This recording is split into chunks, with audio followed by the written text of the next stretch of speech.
안녕하세요. 오늘은 일제시대의 영국 여류화가의 이야기를 옮겨와 봤습니다. 구독과 좋아요는 따뜻한 마음의 향기가 우러납니다. 20세기 일본 화단의 대가로 꼽히는 이토 신수이가 그린 엘리자베스 키스의 초상화입니다. 1887년에 태어나서 1956년에 돌아간 엘리자베스 키스라는 호기심 많은 한 영국 여인이 1919년 극동의 작은 나라 조선을 방문했습니다. 그녀는 곧 일제 식민 지배에서 신음하는 이 가난한 나라의 사람들과 풍습과 경관에 빠져들었고 깊은 애정으로 이를 그림과 글로 담아냈습니다. 그러나 정작 그녀의 그림은 오랫동안 우리에게는 알려지지 않다가 2006년에야 재미동포 송영달 선생의 노력으로 비로소 빛을 보게 됩니다. 아마 엘리자베스 키스의 그림을 처음 보시는 분들이 많을 터인데 1920년과 1940년대 무렵 옛 우리나라의 모습이 아름답고 정밀하게 나타나 있는 그림들을 보면 경탄을 자아낼 것입니다. 이 그림은 홀례 행렬, 정확히 말하면 신부 행차입니다. 꽃가마가 아주 아름답게 채색되어 있며 행렬자퇴에는 빨간 모자를 쓴 사람이 신랑 집으로 가마를 인도하여 갑니다. 그 인도자는 백년해로를 뜻하는 기러기를 보자기에 싸서 들고 있습니다. 청사초롱을 든 사람들이 가마 앞뒤에 있고 동네 아이들이 구경 삼아 따라가고 빨래하던 안악도 고개를 들어 쳐다보는데 한 안악은 비레에다 물을 버리고 있며 뒤로 동대문이 보이는데 다리는 청계천의 어느 다리였을 것으로 추정됩니다. 푸른 달빛 아래 동대문. 이 그림에 보이는 돌담 표현은 목판화로는 하기 어려운 기법이라고 합니다. 키스의 작품 중에 가장 뛰어난 그림으로 평가받고 있습니다. 1923년 도쿄 대지진 때 목판 원본이 소실되었고 이 그림은 키스에 져서 동양의 창에 실린 것인데 현재 누가 실물을 소장하고 있는지는 모른답니다. 1392년에 지은 평양 성곽중 동쪽에 있는 문만이 유일하게 남아있다. 서울에 있는 동대문만큼 웅장하지는 못하지만 평양의 동문은 그 단순한 스타일과 함께 연륜의 은은함이 되어있는 문이다. 에카르트는 한국의 건축에 대하여 이렇게 논평했다. 한국은 그 건축법을 중국에서 들여왔지만 그것은 한국의 상황에 맞추어 단순하면서도 우아하고 더욱 절제된 형태로 발전시켜 한국 특유의 건축 문화를 만들어냈다. 평양의 동문은 바로 이런 한국 건축의 진수를 보여준다. 대동강변의 이 정자는 약 150년 된 것이라고 하며 그 주변 환경이 너무 완벽하여 그보다 더 오래전에 아주 조심스럽게 정자, 터로 선택되었을 것으로 추정된다. 한국의 경치는 너무나 아름다워 때때로 여행객은 기이한 감동을 맛보게 된다.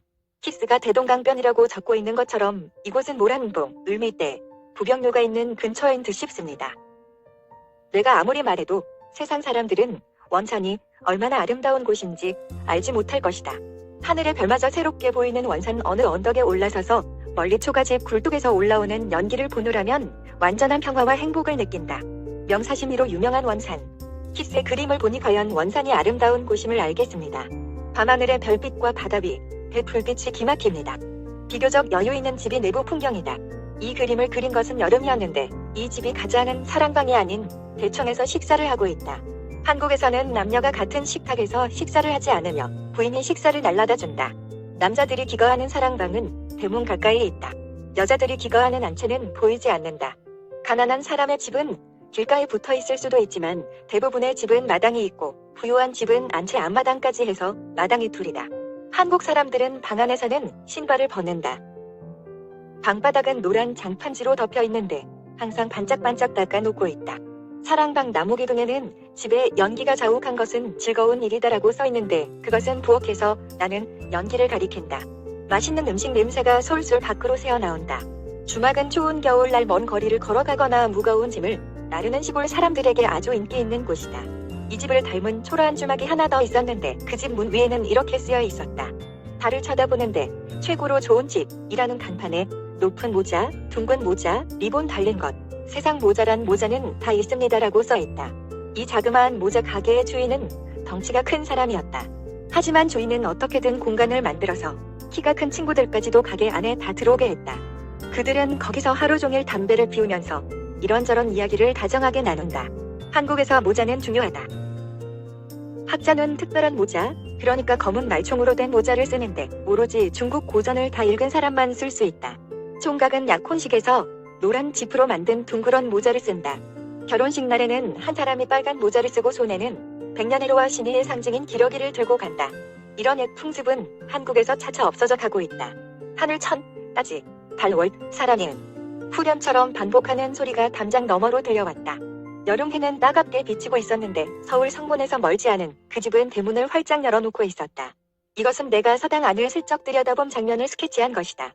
남자아이들이 그를 외면서 그 소리에 맞춰 앞뒤로 몸을 흔들어댔다.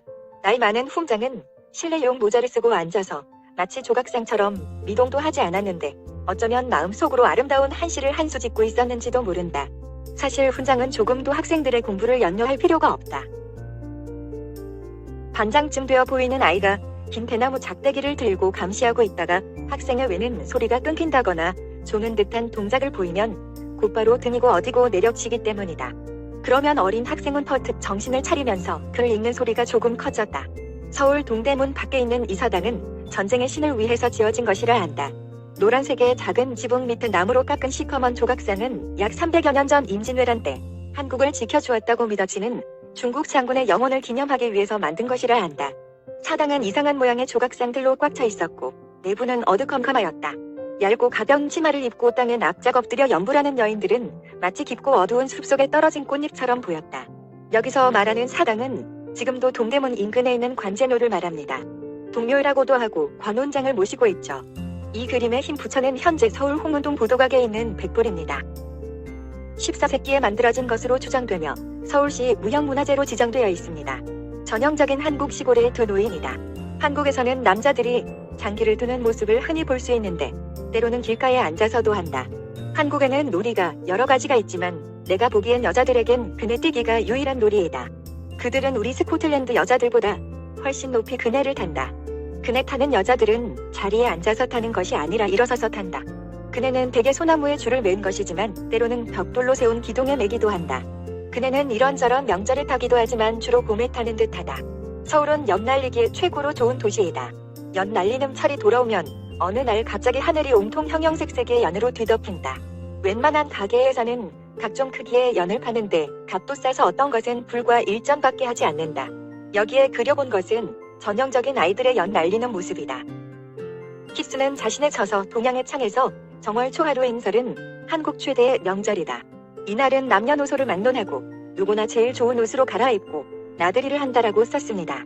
광화문 혜태상 앞에서 어머니와 함께 나들이를 나온 아이들이 풍선을 가지고 놀고 있군요. 우리의 세시 풍경을 그린 귀중한 그림입니다. 색동적 오리를 입은 여자아이, 두루마기에 예쁜 꽃 신으시는 남자아이들을 나란히 앉혀놓고 그림을 그렸군요.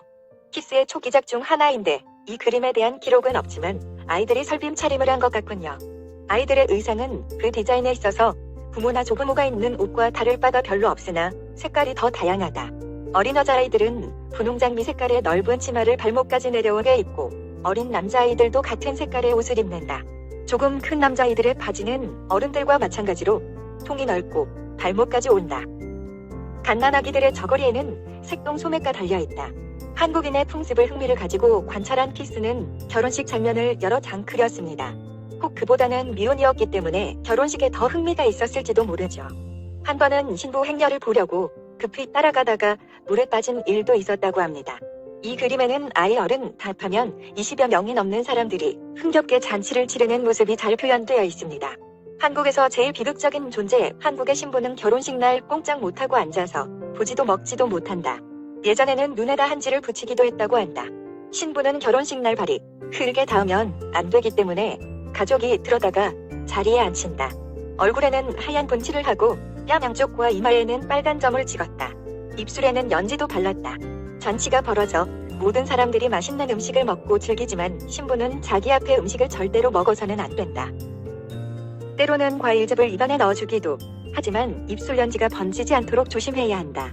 하루 종일 신부는 안방에 앉아서 마치 그림자처럼 눈을 감은 채 아무 말 없이 모든 칭찬과 품평을 견뎌내야 한다. 신부의 어머니도 손님들 접대하느라고 잔치 음식을 즐길 틈도 없이 지낸다. 반면에 신랑은 온종일 친구들과 즐겁게 먹고 마시며 놀다. 신부가 한국에서 제일 비극적인 존재라는 키스의 표현이 재미있으면서 격세지감을 들게 합니다. 결혼식 하객으로 온 이 부인은 머리에 장식이 달린 조가위를 쓰고 단아한 자세로 앉아 있습니다. 키스의 관찰입니다. 일본 여자들은 두 다리를 붙이고 무릎을 꿇고 바닥에 앉아 전혀 움직이지 않는다. 반면에 한국 여자들은 가부좌로 앉아서 필요하면 서슴지 않고 수시로 다리를 고쳐 앉는 게 풍습이다. 교회에 나온 한국 여자들을 그리다 보면 다리를 고쳐 앉을 때마다 치마가 불쑥하게 들어올려졌다, 내려앉았다 하는 것을 볼 수 있는데 재미있는 광경이다. 성 안에서 사람이 죽으면 성 밖에 묻는 것이 법이라 겨울 저녁 어두워진 후에 등불을 켜든 상역군들이 빈 상여를 메고 돌아오는 장면입니다. 성문의 현판에 동대문이라 쓰여 있는 것으로 보아 서울은 아니로군요. 키스가 영국에서 전시회를 할 때 영국 왕실에서 이 그림을 구입했다고 합니다. 온화하면서도 슬픈 얼굴을 한 이 부인은 한국 북부 출신의 여인이다. 한국에서는 남남북녀라 하여 북쪽의 여자를 덧쳐준다. 무대를 서려고 내 앞에 앉았던 그 당시 일제에 끌려가 온갖 고문을 당하고 감옥에서 풀려나온 지 얼마 되지 않았다. 몸에는 아직도 고문당한 흔적이 남아있었지만 그녀의 표정은 평온하였고 원한의 찬 모습은 아니었다. 타고난 기품과 아름다움이 전신에서 뿜어져 나오는 여인이었다. 남편의 죽음을 마냥 슬퍼할 처지가 못 되었다. 외아들은 일제 끌려갔고 그녀는 언제 그 아들을 다시 만날 수 있을지 기약이 없는 상태였다. 아들은 3.1운동에 적극적으로 가담한 애국자였다. 이 그림을 그린 것은 여름이었다. 여자는 전통적이고 폭넓은 크림색 치마를 입었고 그 속에는 헐렁한 바지를 입고 있었다. 저고리는 뻣뻣한 산부였다. 북부 지방에 사는 사람들은 자기들의 풍습대로 머리에 두건을 두른다. 무척이나 더운 날씨인데도 여자는 그런 두건을 쓰고 있었다. 여자의 머리는 숱이 많고 길었으며 그것을 따해서 머리에 감아 올리고 있었다. 긴 머리에 빨간 댕기를 하고 술을 놓고 있는 저녁. 혼기를 맞아 자신의 혼수 준비를 하는 걸까요? 중류 가정의 한 여자가 바느질을 하고 있는 모습. 그녀의 옆에는 바느질 그릇과 인두가 꽂혀있는 노타로가 놓여있다. 한국 여자들은 세탁과 바느질을 아주 잘해서 아무리 더럽고 거칠었던 옷도 그들의 손을 거치면 반짝반짝 윤이 나도록 깨끗하게 세탁된다. 한반도 북쪽에 있는 함흥의 여자들은 서울 여자들보다 키도 크고 자세도 더 꼿꼿하다. 독특한 옷차림으로 머리에 무거운 짐을 이고 다닌다. 큰 두건 같은 머릿속과는 치마를 이용해서 만든 것이다. 나는 이 여자를 대낮에 그렸다. 그녀는 땡볕도 개의치 않았을 뿐 아니라 머리에는 빨래를 담은 붉은 함지를 입고 있었는데도 별로 힘들어하는 기색이 아니었다. 그녀는 옷가락지 2개를 정성스럽게 끼고 있었다. 이 그림과 아래의 아침 수다는 같은 소재의 그림입니다. 아침에 빨랫감을 이고 씻어야 할 요강을 들고 냇가로 나가던 여자와 다른 한 여자가 길에서 만나 수다를 떨고 있다.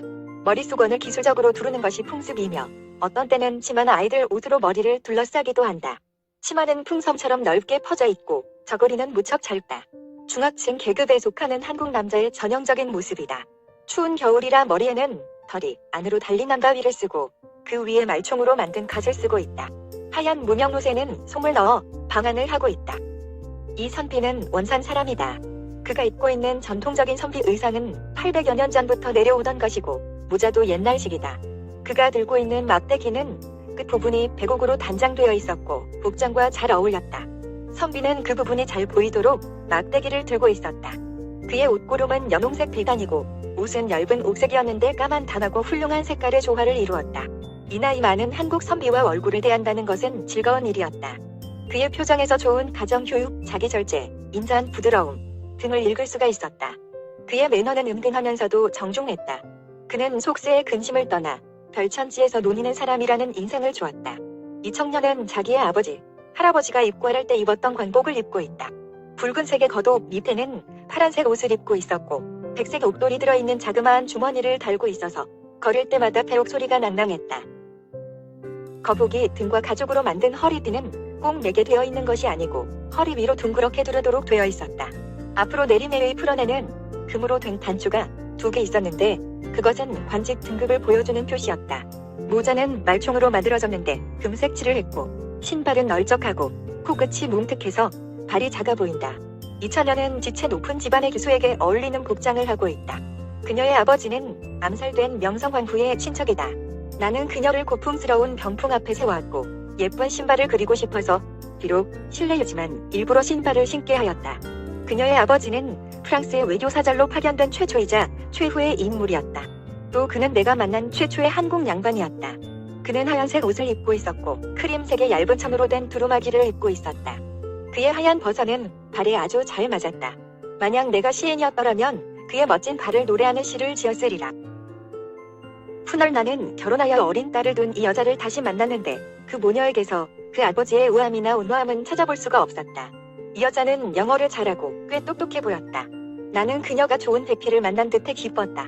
처녀의 아버지는 조선 말기 최초의 프랑스 공사였다는 것으로 보아 1900년 파리에서 열린 만국반람회의 특권대사로 파견되었다가 1902년에 주불공사로 임명되어 일본에게 외교권을 박탈당한 1905년까지 공사로 활약한 민영찬으로 추정됩니다.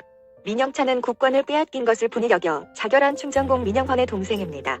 이 악기는 조선 말기 화가 회원 신윤복의 풍속도에도 보이는 좌고로 생각되는데, 좌고는 궁중음악 연주에 사용되는 북입니다. 보통 3연역각 편성으로 연주하거나 춤 반주를 할 때 좌고를 치는데, 앉은 채로 연주할 수 있도록 높이가 낮은 틀에 북을 매달아 놓고 칩니다. 좌고의 북통에는 용을 그리고 북면에는 태극 무늬를 그려 넣었습니다. 이 사람은 과거 국악원 소속이었으나 현재는 조선 왕조가 망하여 궁중음악이라는 것이 있을 수 없으므로 일본 정부가 이들의 활동을 지원하고 있다. 다행히도 나는 국악원 사람을 몇 명 그릴 수 있었다. 하지만 내가 전에 종묘제례 때 보았던 아주 희귀한 악기를 연주하는 사람은 만나지 못하였다. 제일 보기 드문 악기는 다듬지 않은 옷같이 보이는 삼각형의 돌을 여러 개 나무 틀에 걸어놓은 것이었다. 이것을 기술적으로 치면 전 음계 음정을 낼 수가 있었고 소리가 아주 좋았다. 대개는 피리 소리의 효과를 높이는 데 사용하였다. 또 오리 모양으로 만든 나무 딱딱이도 있었는데, 밝은 색깔의 옷을 입은 20여 명의 사람들이 전후좌우로 돌아가면서 소리를 냈다. 북의 종류도 여러 가지여서 각기 다른 소리를 냈는데 언제나 피리 소리가 제일 고음이었고 또 제일 아름다웠다. 이 대금 연주자는 연주도 잘하지만 행동도 점잖아서 좋은 가정에서 자란 사람 같았다. 한국 사람들은 일본 사람과 마찬가지로 손이 잘생겼으며 대금을 부는 사람의 섬세한 손놀림이 정말 보기 좋았다. 대한제국이 일본에 강제 병합된 후 전통 한국 음악의 정소인 궁중음악이 사라져갈 무렵, 키스는 궁중악사들을 애써 찾아 몇 점의 그림을 남겼습니다. 아마 이 예복을 입은 사람들이 고종과 순종 제위시에 궁중음악을 연주하던 마지막 궁중악사들로 생각됩니다.